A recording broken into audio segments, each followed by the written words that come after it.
Hey, Stolen Cousins. So, you already know what time it is. Horror stories in a minute. Horror stories. What? Almost didn't get it on the theme song. Um, so this is gonna be basically a two-part. Yeah, basically a two-parter. Uh, half the video is going to be posted first, and then the other half will be posted after. So this will be a part one, part two. Both of them will be posted. So I will make sure to link the first to the second and the second to the first. That's all I can do for you. Go support the homies, SSG Animations, and grab your blunts, please, blankets, bag of chips, bottles of water. Let's get on into it. I gotta go back and then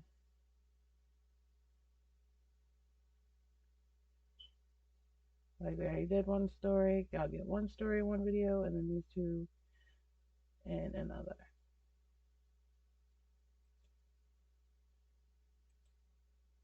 There you go. Hello. I woke up yesterday. I know you feel strange when I tell you that, but after hearing my story, you won't be confused. It is me, Willie, and I'm going to tell you my real experience. So, I woke up at 3 a.m. I felt something strange. I heard some weird noises coming from the walls. I thought there must be rats between the spaces. I shouted at them, "You bloody rats! You won't let anyone sleep! Stop!" After I said this, it stopped, and within a minute, the scratching noises intensified. It seemed like I made the rats angry. I shouted again in anger, "What the hell?" And I punched the wall. Then the scratches stopped. I said, "Wow, so weird. Could my words change anything here? No. Can you hear me?" I was asking this from the rats, but then again scratching started with more intensity. It pissed me off. You trying to get the rats, At around boy? 3:30, I heard some sounds from our kitchen. I could tell then that someone turned the kitchen light on and sat on the chair as I heard the sound of the chair moving. I got up and moved through the hallway, but when I stopped there, I saw nothing.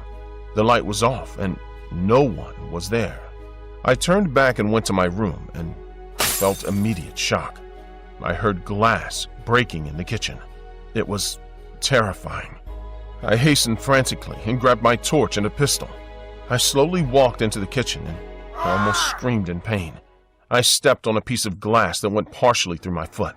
It hurt so much, but I kept myself silent with my eyes tearing and blurring my vision. My heart rate was increasing.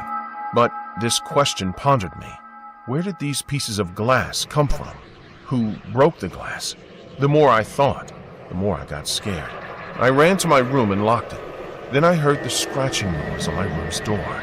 I held my gun and hid beside the closet. Boy, The don't light just be was stupid. off. I heard the sound of my door opening, but I immediately shot at the darkness. I checked in the darkness and I discovered that when I shot in the darkness, I shot my cat, my pet. I felt so shocked I fell to my knees. Tears welled in my eyes. I moved and sat on my bed. My room's door was open and I was continuously staring at the corpse. Because Suddenly, the what? kitchen light turned on. Why would My you father do walked to the stupid washroom, shit? but what I saw was my father didn't even notice the corpse of my cat. But then a weird thing happened. My father was about to step on the cat's body when his foot went through the body as if either the cat's body or my father was a ghost. Then I heard something daddy fall in did the it? kitchen. I stood up from the bed, and father came out of the bathroom. He asked, "I hear something break. What happened?"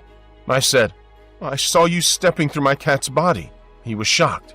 "Where is it?" I pointed there and saw nothing. It vanished. Then I told him, I couldn't sleep since 3 a.m. First, I heard scratching noises from the walls. Then I heard noises in the kitchen. Then I stepped on a piece of glass, hurting my foot. I showed him my foot. Then I became alert and I pointed the gun into the darkness and a body. It looked like my cat. But when you came, you stepped through the body. But now, the corpse is no more. He said, "There wasn't a body here when I came." "Are you sure you didn't take any drugs?" I became scared and I said, "Drug? What drug?" I started to get scared pretty badly and I started to hear my heartbeat right in my head. "Relax, boy. You look sick. Go back to sleep. Sit here. I'm returning with a glass of water." And after saying these words, he was going to the kitchen. The kitchen light turned off, then on again, off, and father disappeared through the darkness. "Dad! Dad, where are you?" I felt that a shadow was coming to me from the darkness. I held my gun and shot twice. I went to the kitchen and turned the light on. It shook me.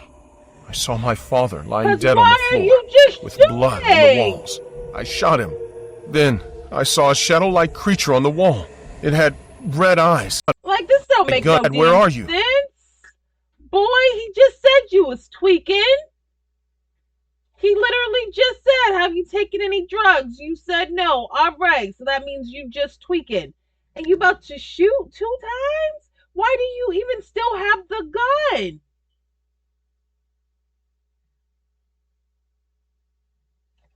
I felt that a shadow was coming to me from the darkness.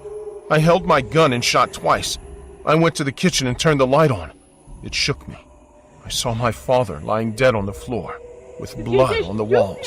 I shot him. Then I saw a shadow-like creature on the wall. It had red eyes. It was crawling on the walls. Then my mother came to me and she screamed. Don't shoot her too. What have you done, Willie? You killed your father! I saw the shadow was now standing behind my mother and staring at me. Boy. It entered my mom's body. I ran to get out of the house, but there was no door, no window. I was trapped in the walls. The more I looked at my mom, the faster my heart got. In a second, the creature leaped at me and it hit me in the eye. Then the creature fled. Then I saw the exit door. I tried to reach for it. Then the creature came from the back, and in a fraction of a second, I saw my eyes torn out of their sockets. In an instant, I was in pain and screaming badly. "God, get off! Let me go! Leave!" And then, my parents began to ask me questions. Hey, Willie, wake up, son. "Son, get up. What happened in your dream?" Then I opened my eyes. Something very wrong. It was horrible, Dad. I killed you. And the last thing I remember was my eyes being torn out of their sockets before fading out. Calm down. Relax. Relax. Mom, my heart is beating fast. Please check my heart rate. Yeah, sure. The device showed 125. The letters 1, 2, 5 were carved on the wall in red color. And I fell there and woke up after a year. I woke up yesterday, and today I'm telling you everything that happened at midnight. Midnight of yesterday of last year. Hi, I'm Cameron, and a psychic. Now, don't get me wrong. I'm not some weirdo who can tell your future or something, but instead, I feel things, and I see things that a normal person wouldn't be able to see or sense. My close friends and family know about this, and they sometimes tease me about it too. But the truth is, it's no joke. A few years ago, one of my best friends, Grant, got a new job. We have a small group of 7 friends back from our college, and we often get together or celebrate when something good happens. And Grant getting a great job sure called for some celebration. However, his job was in a neighboring town, so he also rented an apartment in a 2-story building in a town near his office. We all decided to throw Grant a housewarming/congratulatory party. Grant had moved into his house not more than 2 weeks ago, and some friends from our group had helped him move in. Everything was going great for Grant, and it seemed like he was living his dream life. Before going to the party, I had a phone call with Grant, and during our conversation, he was boasting about how cheap the rent of his apartment was, even though it was in a prime location. Although Grant was too happy about it, I smelled something fishy in the situation. My doubt was cleared when I visited the place. It was an elegant 2-bedroom apartment with 2 bathrooms, an open kitchen, and a huge balcony attached to the living room. The moment I stepped into the place, I felt weighed down and choked, as if this massive weight was placed on top of my shoulders. Being a psychic, I pick up on the vibe of any place faster than the average people, and I felt like something was wrong with the place itself. But I'm pretty good at acting as if everything was normal, so that's what I did. I tried to enjoy the party and shrug off the heavy feeling as much as I could. Sometime after midnight, most of the guests had left, and it was just the 7 of us in Grant's apartment. Everyone except me and 2 of my other friends had a little too much to drink at this point. We were all sitting in the living room when the subject of our conversation turned to an incident that had happened with Rick, who was helping Grant move in. Rick began to describe his experience. Yo, guys, you won't believe this, but when I was helping Grant to move in, I was carrying a few boxes from the car up to his bedroom. While I was in his bedroom setting the boxes down, I felt like someone was watching me. I was spooked the first time, but I brushed it off and continued the work. But I knew for sure that Grant and Jafar were downstairs unloading the sofa from my pickup truck, so I wasn't sure who was watching me. The next time I come up with some more boxes, I have the same feeling of being watched, so I put down the boxes and searched the entire house. But except for me, there was no one there. I know this sounds childish, but bro, it was weird as all hell, man. Are you kidding me?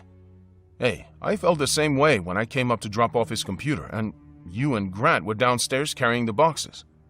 I didn't tell anyone because everyone would make fun of me, but now that you've mentioned it, I think it's true, man. Jafar confirmed Rick's claims. Although at this point I knew both of them weren't making things up, I didn't say anything in order to not spook my friends. At the time, I felt as if the weight on my shoulders increased and I felt suffocated in the apartment. Hey guys, I need some fresh air. I'll be out on the balcony for a while. Truth be told, I would have confirmed. Saying that, I left and stood on the balcony. All my friends were having a chat back inside. That's when Rick came up to me. Hey man, I know we make fun of you and all, but be honest with me. You feel something in this place too, right? He asked. No. Yeah, man. Since I stepped into the place, there's this heaviness around me. The air is suffocating, and I think there is something in this place that is unusual. I wanted to be honest with my friend. Do you think we should warn Grant about it? Rick asked me. I think it's good if we keep him out of the situation. He needs this job and this place.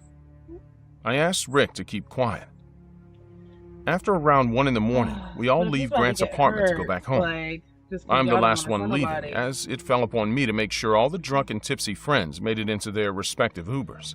Okay. I then looked up to see Grant waving at me from his balcony. Whoa. I looked at him and waved back with a mischievous smile on my face and drove back home. A second later, I got a text from Grant asking me to text him back when I got home. I texted him as soon as I arrived at my house. Oh, that's The neat. next day, I called Grant to tell him that the party was amazing and that I had a great time. Hey Grant, thanks for inviting me, man. I enjoyed spending time with you and the guys. Thanks for coming, man. By the way, I didn't ask you earlier, but who was the girl with you last night? Girl? What are you talking about? You know that all the guests left before you guys, right? So how would a girl be there in my apartment? Grant questioned me. Haunted. Hey, are you sure? I asked him, just to confirm. Yeah, I'm sure, Cameron. And if I had a girl over, I know I'd tell you of all people. So now explain what you mean by a girl was there in my apartment. Last night, when I waved at you and sat in my car, there was a woman around 25 years old standing behind you. I thought you had a girl over, so I didn't ask you about it then. But now that you're mentioning there was no girl, I want to tell you one more thing. I know you don't believe in psychics and all, but you know my intuitions are strong and most of the time correct. Last night when I visited your apartment, I felt like there was a presence other than us there, and you know it was experienced by Rick and Jafar too. So, it suggests you find another place to live in. Listening to me, Grant was in shock, and soon he decided to move into a new apartment. In my life I'm as a glad you psychic, told him, I'd always because- sensed things. But this was my first time I had seen a spirit with my own eyes. I'm glad By you God's told him. grace, no one was harmed, but I could never let my friend live in such a house. The thought of what could have gone wrong if Gren had stayed there haunts me, even now. What? He was gonna die. You said that you was feeling suffocated. Like feeling suffocated, that's that's that woman was probably suffocated there. Someone killed her, weighed her down, and choked her. You said you was feeling suffocated and weighed down and choked. That means that's exactly what happened to that woman there. And that's probably what. Mm-mm. You needed to tell him. I'm happy you told him because y'all was like, should we tell him? Should we not? Like, why wouldn't you? You know what I mean? Like, come on now. Why wouldn't you? Be a good friend and tell your pal that it's some damn demons up in there. Okay? I'm sorry the video is broken up into two. But hey, you get two videos instead of one. So, until next time, you guys, let me know which one was your favorites. You can say if you liked number one and number ones, and you can say if number two or number three is your favorite. Truth be told, I think number one might have been my favorite. So just go ahead and comment under that video. And until next time, you guys, bye bye.